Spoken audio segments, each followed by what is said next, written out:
morning, good afternoon. Welcome in across the continent today for another exciting Exploring by the Seat of Your Pants broadcast. I know we've got some new faces in the crowd today, so if you are new to us, we are all about bringing conservation, adventure, and science into classrooms around the world. Now, today is exciting for a number of reasons. Number one, it's February, so it's our entire month solely dedicated to the most amazing women scientists and explorers on planet Earth.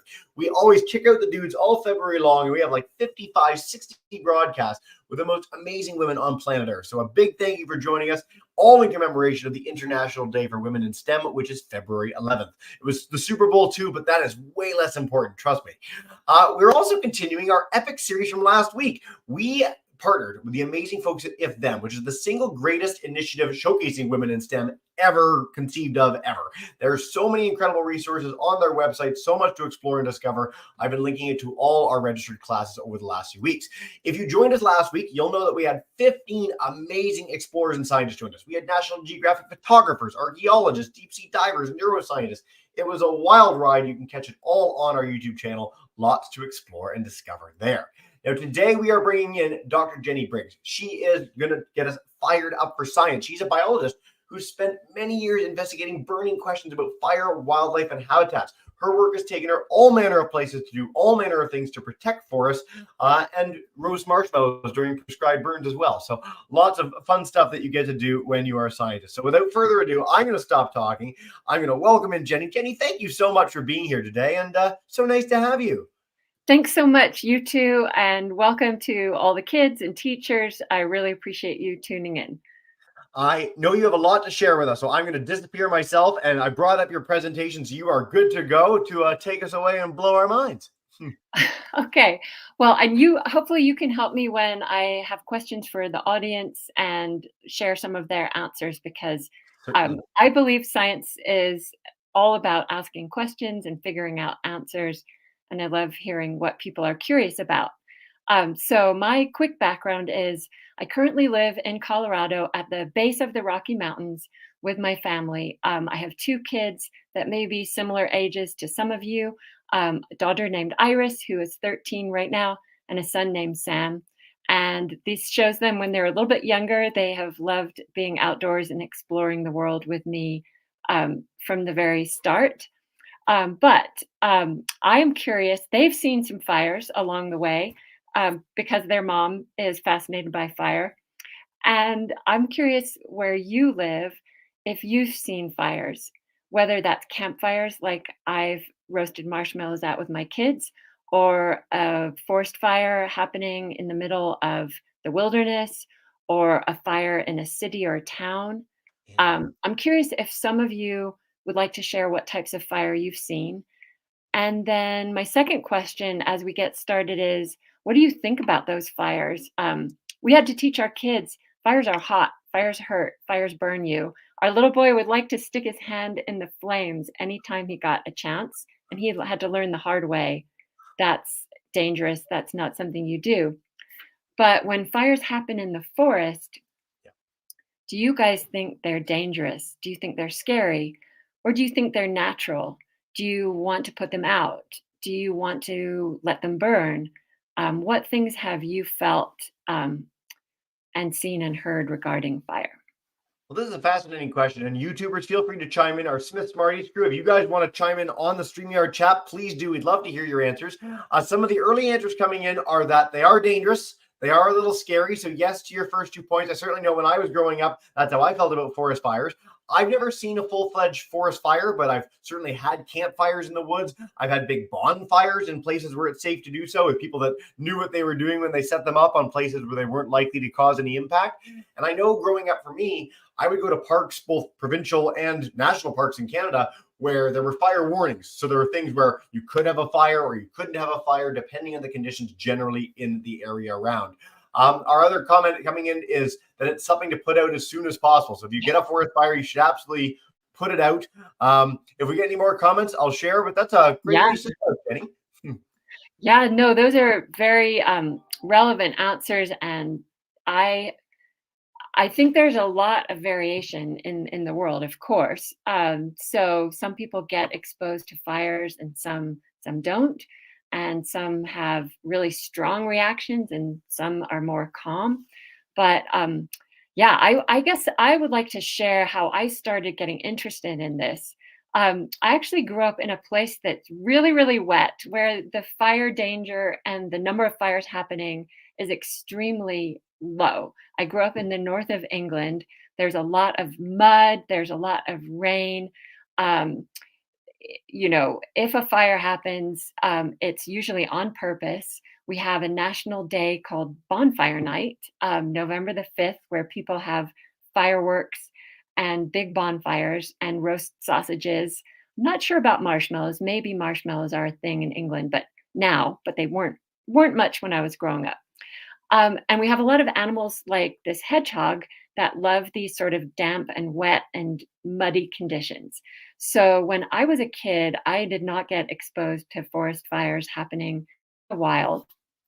But when I moved to America to go to college, um, I began to see fires happening in places that I was exploring.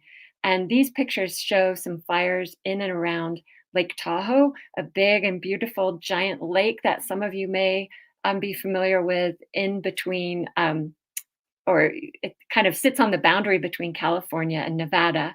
And I went up to visit it when I was in college, and I saw fires burning in that area. And then the college that I was at in California, Stanford University, it's in a pretty warm place where there's long, hot summers. And into the fall, there were wildfires the very first few months that I was a college student in California. And actually, my uncle came to my very first American Thanksgiving. He lived in Oakland, and his house had burned to the ground in a forest fire that happened while I was in college and just getting used to America. And I had smelled the smoke, and I was really glad he was safe, and I was really shocked to see his pictures. Um, for various reasons, my childhood fascination with animals was what really got me into fire, even though I knew people like my uncle had been affected. Um, my curiosity was first targeted towards what happens to animals when fires burn their forest habitat. I knew that people had all kinds of resources and ways to get help and ways to stay safe. But I was really curious and concerned about animals. Like in this picture, I'm holding a chipmunk. I had seen many animals of different sizes and shapes travel through the forest. And I wondered, what do they do when the place they live burns down? So I eventually came to Colorado to study some of these same questions. And I'll return to animals in a minute, but I wanted to show you a couple shots of the Rocky Mountain landscape in Colorado. Again, some of you may live close by or in similar places, but a really interesting thing happened that was similar to a wildfire, starting around when my little baby daughter was born in 2010. Um, Insects began killing the trees in the Rocky Mountains and turning a lot of them brown and dead, as you can see in the picture. And this is an effect kind of similar to when a wildfire comes through. It's not quite as dramatic, but it leads to a lot of dead trees covering a lot of grounds also. There is a picture of the culprit, the mountain pine beetle that is responsible for the death of a lot of trees. But mountain pine beetles, when they kill the trees, they're just eating. It's dinner to them. Another kind of natural process, but has big consequences. So, as I share a little bit about what I do, I wanted to go over some of the basics. Fire facts. What does fire need to burn, whether it's a campfire or a forest fire in the wild? It needs three things, and we call this the fire triangle. There obviously needs to be a source of heat, and that could come from natural causes like this lightning strike. It could also come from people lighting fires, campfires, or other on purpose. Then oxygen in the air all around us does kind of ebb and flow depending on the weather. So on a day like this, which is a kind of cloudy, misty, wintry day in the Rockies, there might be less fire weather, as we say, than on a day like this, where the sun is out, there's wind and breeze and just lots more kind of access for the fuel and the heat and the oxygen to mingle. And so fuels, this was a concept or a word that I hadn't heard a lot growing up in England, but it's really defined as pretty much anything that burns. So one thing I wondered, Jesse, is if we could just do a quick little, it's not really a formal quiz, but I was wondering if I can show the audience some things that may or may not be fuels, and they can tell me yes or no, this is a fuel, this is not a fuel. Please, that would be fantastic. And Smith Smarties, I will bring you guys in live to chime in on this if you'd like to. So we'll put your presentation to the side and we'll have us on screen together. Okay, great. I'd love to see where, who, yeah, I'm still seeing my screen. I'm going to start. There's our class. So I know you're going to see your screen, Jenny. Don't worry about that. We're going to see the class when we're done the actual talking into the Q&A. But if you want to show us some of these items, you can go for that. Okay, we're going to start with one that's really, really, really easy. Is this a fuel? Fuel for fire. Yes? Yes. Okay, good, great. Woo, okay. How about this? Pine cone. Pine cone, yep. How about this? Imagine if this was a real, maybe no. Car. Okay. Let's come back to that. Maybe. Yeah.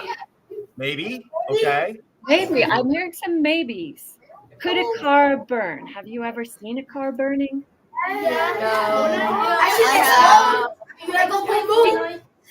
really hope that cars. I'm glad you haven't seen a car burning, but they can.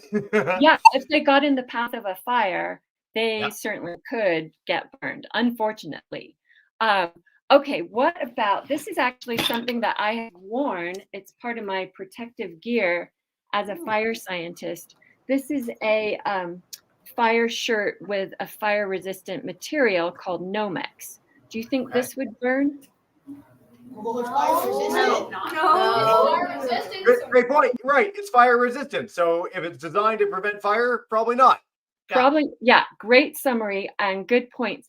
However, unfortunately, if this got in the path of a super hot fire, it would probably burn to some extent. It wouldn't be unchanged after the fire hit it. So think about that. I know it's tricky. It took me a really long time to realize that a lot of things, even if they don't burn, so here's another one that's like the car. Fuel, not really, hopefully not, but would it burn? Would it be melted and changed by a fire? Unfortunately, yeah.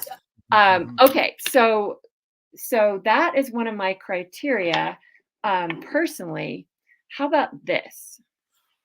What? Oh, is it a rock? Yeah, a rock. What happens to rock? No, don't be ridiculous. Well, what about lava? Isn't lava burn? Really good points. Did I hear somebody say lava and maybe volcanic rocks? We got that. Do get exposed to really hot stuff. But if you've ever been through an area where a fire happened, you will see a lot of rocks just sitting there still looking like rocks. They might be blackened a little bit with soot, but rocks usually, they don't get changed by fire. There's nothing in rocks that will carry a fire. So I would say out of all the things I've showed you, rocks are the ones that are not the fuels. So this really made a difference to me once. I was at a wildfire with my boss and a couple of people that I worked with. We were at a ranch in the mountains and a wildfire had started from a lightning storm. And we went up to see if we could investigate it and try and put it out before the professional firefighters got there. And it was so scary to be so close to it. But there was a big patch of rocks nearby. And I knew from my firefighter training that if we felt too threatened and scared by the fire, if it was moving closer to us, we could retreat to the rocky area and we would be safe because the fire couldn't travel across the rocks and get to us. So firefighters call that a safety zone. And so if you do happen to be near a fire, just look around you and remember that rocks are not a fuel. They can't burn. They won't carry fire through them. So thank you, rocks. My husband is a geologist and he's a big fan of rocks, and so am I. Okay, so great, great kind of discussion about fuels. Let me show you, we covered that. Let me show you, you probably already know what the fuels look like in a forest. Can you see fuels in this photo? Certainly, yes. We got all those trees. We Yeah. already established trees are Yes. great fuel for fires. Thank you, Jesse. Okay. You are right. We kind of classify them with different names in the crowns or the upper part of the trees.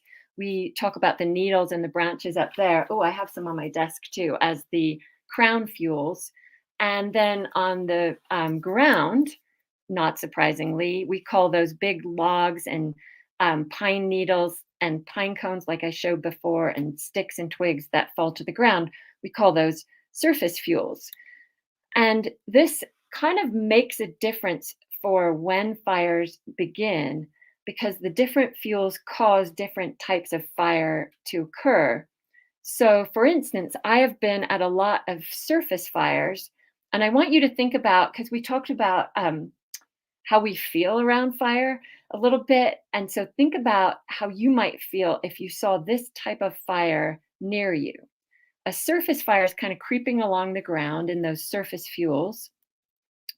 Torching fires are really interesting. Those are when individual trees might catch on fire and burn, but the fire doesn't spread. And then I've been around some fires like this, crown fires. These are just, well, think about how you would feel if you saw this. The flame lengths are like 60 meters, I think. You can see a fire truck and some people on the ground there. But crown fires spread so fast, just from the top of a tree to the next, and they often don't affect the bottom of the forest floor, as much as you might think, because they're kind of roaring through the crowns of the trees.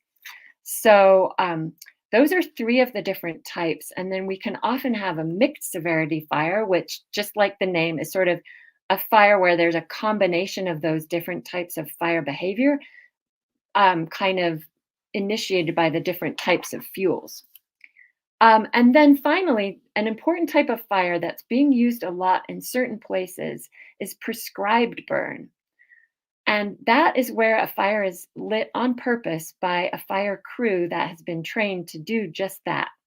And the job of a prescribed fire is to try and get rid of some of the fuels in the forest and sort of open things up more and create a good outcome and not get out of control and turn into one of those really big, severe crown fires.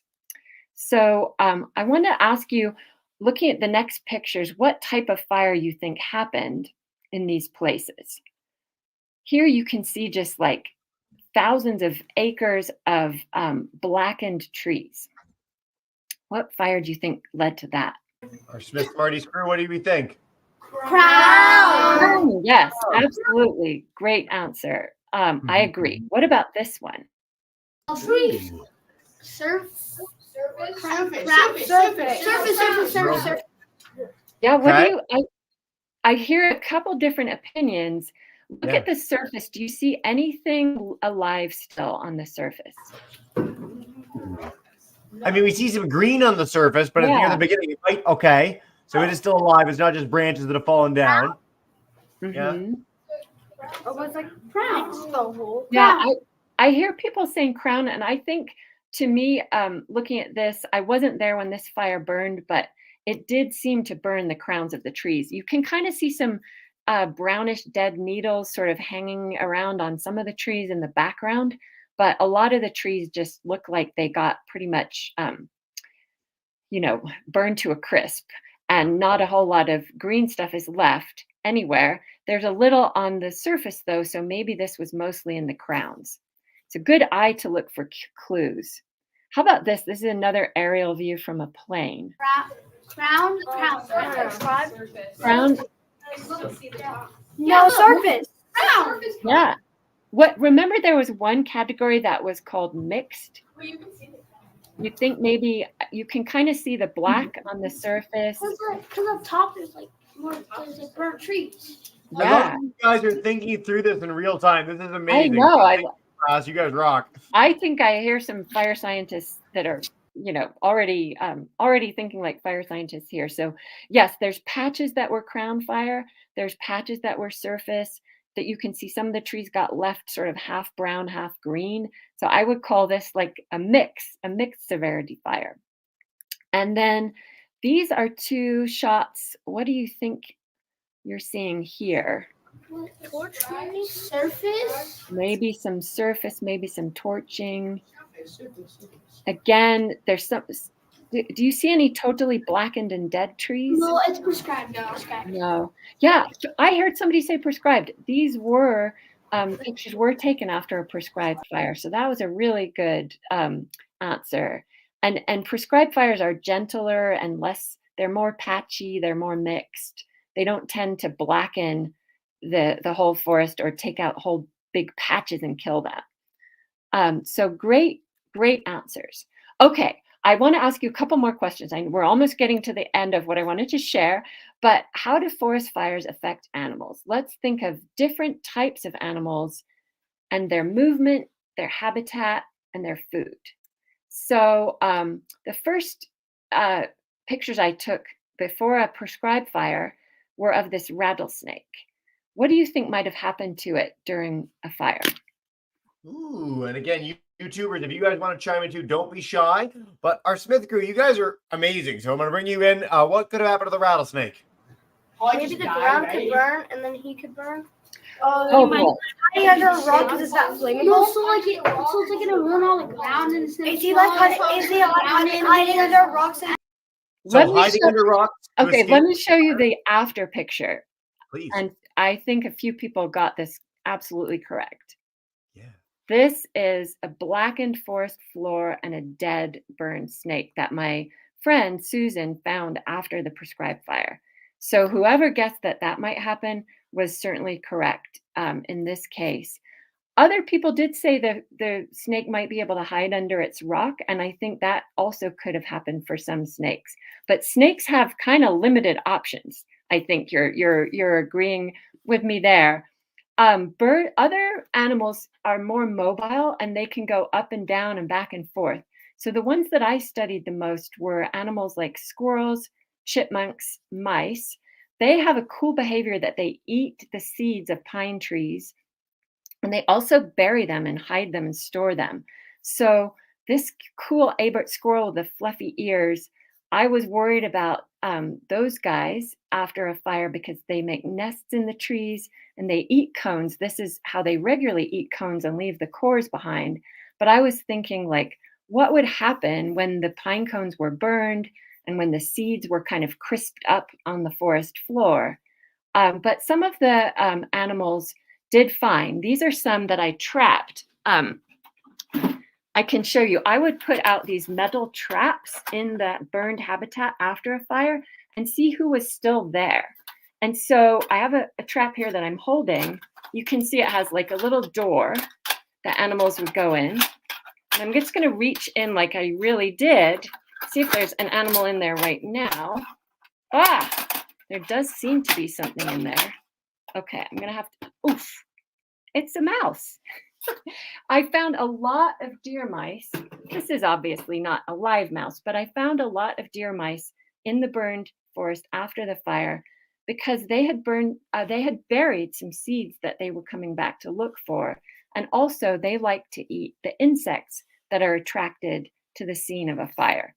So some animals have positive effects after a fire and they're doing okay and they come back in. Others kind of move out for a while, for sure. Okay, there's a type of animal that's really small. Some people don't even think of beetles as an animal, but I would go with my colleagues Jose and Dan in these pictures into burned forests and we would look to see what the insects were doing. And beetles often burrowed into trees before or after a fire, and they were doing just fine because they were protected in the bark of the tree, unless the tree got so hot that it was burned completely and all the insects in it were burned completely. When trees were kind of medium burned, then they were pretty good habitat for insects. And insects actually like to eat the half-burned trees, kind of like toast. And in turn, um, I noticed a lot of woodpeckers in burned forests when I was doing my surveys and studies. And guess what they were eating? They were eating the insects that were eating the trees. So this is one thing I love about ecology, all the connections between different animals and different plants.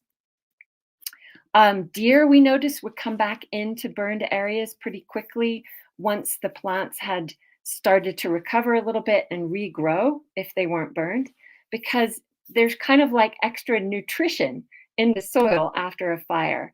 And that nutrition gets absorbed into the shrubs and bushes. And so we kind of joked that the deer that were eating the recovering shrubs after a fire, it was kind of like breakfast cereal with extra sugar added. It seemed to taste good to them. And so we would see deer coming back into burned areas really sooner than you might guess. And finally, I want to show you a series of photos of a coyote. Coyotes are incredibly adaptable, and they, my colleagues in the U.S. Geological Survey put up special cameras that I hope you can see the timestamp at the bottom. This was in October in Southern California, not the forest, but woodlands. And actually, I was getting ready to have a baby during this time. So I was glad that my colleagues had cameras that were capturing coyotes in their woodland habitat. This is pictures that the cameras took. This is around, this was like the 21st, the 22nd of October in the morning. We can see this coyote leaving the area. And then very soon after that is this red hot wall of flame. This was the wildfire coming through. And you can see that, okay, let me go back. 9 a.m., red hot flames and heat. 9:09, kind of smoke. The heat is less extreme and things are kind of settling back down a little bit. This is on October 22nd.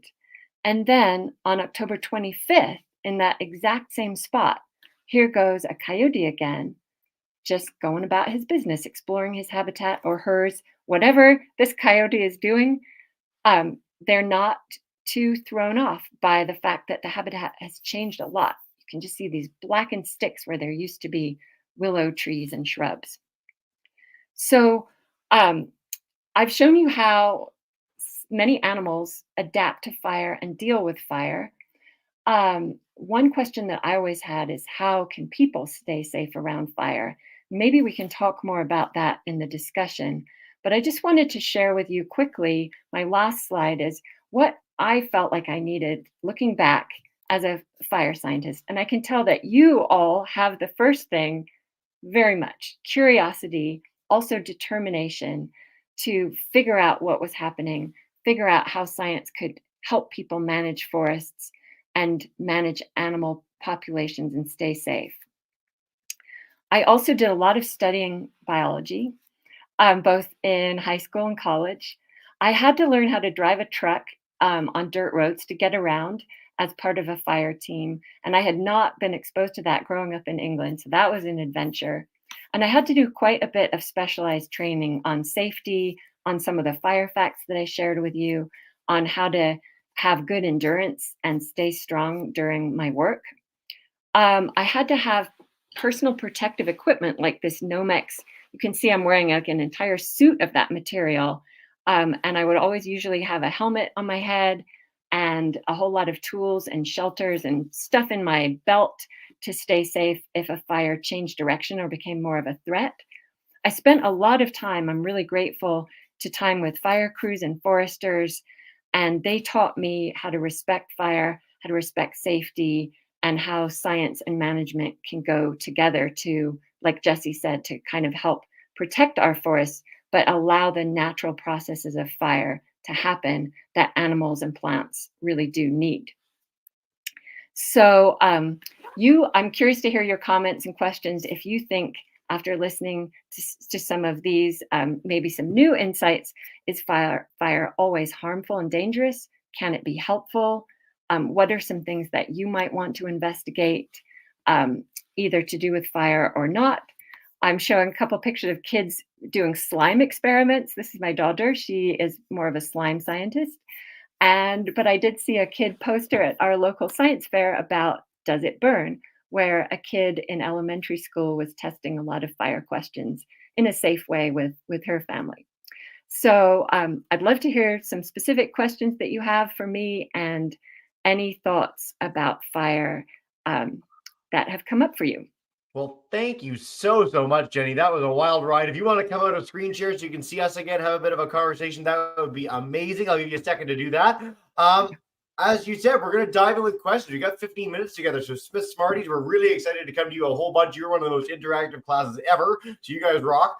YouTubers, please feel free to chime in. And we've got one question to kick off that I knew we were going to get, which is, have you ever been in personal danger in any of the fire situations that you've been in, or have you been able to mitigate that through the preparation, training, everything else that you've had? I would say a little bit of both. When I was helping with prescribed fires, I was with some really experienced fire chiefs and fire crews, and they were in charge of everyone being safe. And I just did whatever they told me to do. But the one wildfire that I mentioned, I've been near a lot of big wildfires as well, which are not controlled and are pretty scary to see. Again, there's always kind of a plan in place whenever people go near fire on purpose. And so I felt pretty safe in all of those situations where there was a plan for me to be at the fire as part of a science team or a fire management team. But the time that I was pretty scared was the time I mentioned when a fire was near the ranch I worked at. And I was with some people that were not professionals, and we just wanted to see if we could try and put it out by throwing dirt on it or water, but it was way too big. And we had to retreat to the safety of the rocks, like I said. Yeah. So that was probably my most scary night that I ever spent. That would do it. But I'm so glad that you mentioned the prep and the safety that goes into when people go or when there's a prescribed burn. Because this is something that we've been covering in a lot of our programs. People in potentially dangerous situations that, again, there's so much of a plan involved. There's so many people that are dedicated to keeping people safe that you don't remove the risk entirely, but you keep it as low as can possibly be. And this is something that we hear from divers, from astronauts, from fire scientists. So I'm really glad we got the chance to take that question. Thanks, guys. Smith Smarties, come on in. If you guys have a question to kick us off live, we'll head to you now. Hey. Okay, Michael. Go ahead, Michael. Why don't rocks burn? Why don't rocks burn? Yeah. That is such a good question. There's just, you'll learn probably later in classes like chemistry and physics that there's just nothing in the composition of a rock that could burn. It's like, it's not organic. It's not, it is just made out of minerals that just have a property of not burning. So it's kind of like water can't burn. There's just some things that because of what they're made of, they won't burn. It's literally like the molecules, the atoms that make up a rock don't combine in a way or don't interact in a way that allows them to burn. And again, you'll be doing that sort of chemistry in just a few years, but that is the essence. And a lot of us, as we illustrated with that demonstration where we were asking what was fuel, people do have a pretty instinctual understanding of this. One of the things that I guess would be curious and is a good follow-up is, why do cars burn? Why would a plane burn? I mean, most of this is like a metal shell, or is it because there are things that aren't metal inside a car that allows it to burn? Can you share any more on that? Yeah, well, in a way, I think you're helping me think. These questions are helping me think a lot. What do I even mean by the word burn? So I think one definition of burning is like this type of fuel that's really dry, like a campfire. If I had a match to light it, we would see flames, and that would be like one form of burning. But if we lit, if we exposed a car or a plane, something made of metal, or a aluminum can to fire, it wouldn't literally like have flames sort of flaming away, but the structure would get melted and altered, and that's another definition of burning, is sort of being altered by fire. So in contrast, the rock would, like I said, sort of be the same before and after. So the way that metal kind of acts as a fuel or shows evidence of being burned is different than the organic fuels. But yeah, it's kind of a little bit of a definition thing as well. Yeah. I also, we talked about lava too. One of the students chimed in with this. Like, I mean, Yeah. at a certain temperature, rock does melt, which is weird in its own way, but it's not burning. Like, it's not combusting in a way that allows it to catch it. We're doing all the fire terminology together. This is I fascinating, know. Jenny. I Enjoy and I our wish I podcast. had a volcanologist who was here Yes. to like tell us more about molten lava. Because I think, yeah, that lava creates rock-like structures after it cools down. Yes. But I don't think it goes the other direction. But again, I feel like, Jesse, I wish you had a volcanologist that could just jump into You this. know what? I wish I could just pull one from the other room, but alas, I'm in a volcanologist-free household right now. We've got a great follow-up question, and then we're going to head back to our Smith Smarty crew. Is there a key way in which people create fires? Is there a way in which people should try to avoid creating fires? Anything you can share with us about sort of anthropogenic fire generation? Yeah, well, what do you all think of when you think of as the things that cause fires? They've changed quite a bit over the years. Like maybe when I and Jesse and maybe some teachers were kids, we were told never smoke in the forest, because cigarettes could cause a forest fire. But people have stopped smoking so much in the world, and there's still forest fires. People often, unfortunately, don't pay attention to their campfires, and those can, every year, those are the source of some runaway forest fires. And then, what does anyone in America have a guess as to what the most common day for forest fires to start is? There's just one day in the whole year. One day. Biggest day for fires. What do we think? Yeah. When the sun is like really bright. Eclipse? What? I don't know. That's a really interesting guess, and that could be correct. But is there a day where people are lighting Creating things on fires? fire? 4th of July. 4th of July. 4th of July. Hey. Yeah. So if you look at the statistics and maps of fire that the fire agencies send out, these sort of news reports every year on what happened with fire that year. And there's always this big peak of fires around the 4th of July from fireworks and bonfires and things that escaped. So safety on those days and holidays is really important. And then you may have also read and heard about, especially in California, some problems have happened with big power lines blowing down in high winds. And the power lines that carry our electricity, if they get damaged and hit the ground in a dry forest filled with, needles and branches, that can cause a runaway forest fire because those wires will spark, and that will be the source of ignition. But one reason that there's so many fires each year is just because, in a way, our forests in the mountains, which I love as much as anybody, they're kind of getting more and more crowded with trees every year that goes by, because people have been really good at putting out fires. So I think hundreds of years ago in America, before there were a lot of people, lightning would be a main cause of fires. Maybe some early native peoples would make fire on purpose. But if there was a wildfire hundreds of years ago, sometimes people might not even care that it was burning, or there wouldn't be whole towns and cities in the way. So what we've learned from studying like the inside of very old trees, which keep these things called fire scars inside, or looking at old photographs and old maps and old books, we've learned that there used to be really big fires in America. And since people have gotten more spread out, the forests haven't been sort of what's the word, like managed by fire. And so now there's just a lot of fuel waiting to burn when lightning strikes or when the 4th of July happens or when a power line comes down. We've actually talked about that quite a bit in conjunction with Parks Canada and our fire programs. It's a really cool series of programs, so I encourage you to check out our YouTube channel if you're keen on more forest fire action.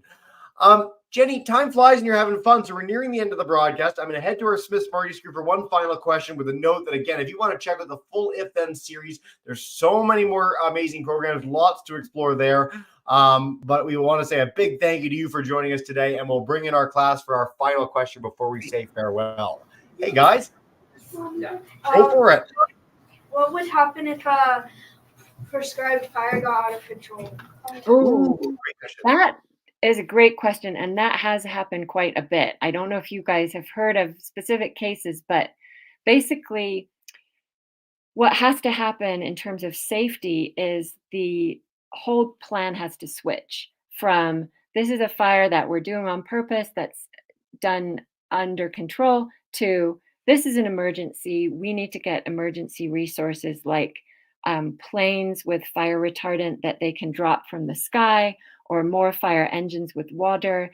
And it kind of goes from an ordinary day into an emergency crisis management situation right away. And it's really scary and unfortunate when that happens. On the other hand, those types of fires can usually be put out just as the prescribed or, in their own manner. Sometimes they do blow up into full-scale wildfires, and people have to be told to leave their homes in the area and just follow all the same processes that they would if there was an emergency wildfire. So it's always in the back of the fire crew's mind. And one thing that was really interesting to me when we did prescribe fires and I helped with them is there would be this checklist called a go, no-go checklist. And the fire chief would have to make these decisions. Can I do the prescribed fire today safely? That would be a go. Or is it no go because maybe the wind is too strong or the temperature is too high or it's almost 4th of July and there's kind of these reasons that we would be worried about an escape, just like you said. Fantastic. Jenny, again, we could talk all day about this, but unfortunately class ends and it's nearing the end of our day. For me. Thank you guys. I'm going to bring in our Smith Smarty Screw YouTubers. If you want to chime in home, thank you so much for joining today. We really appreciate you being here. Thank you guys.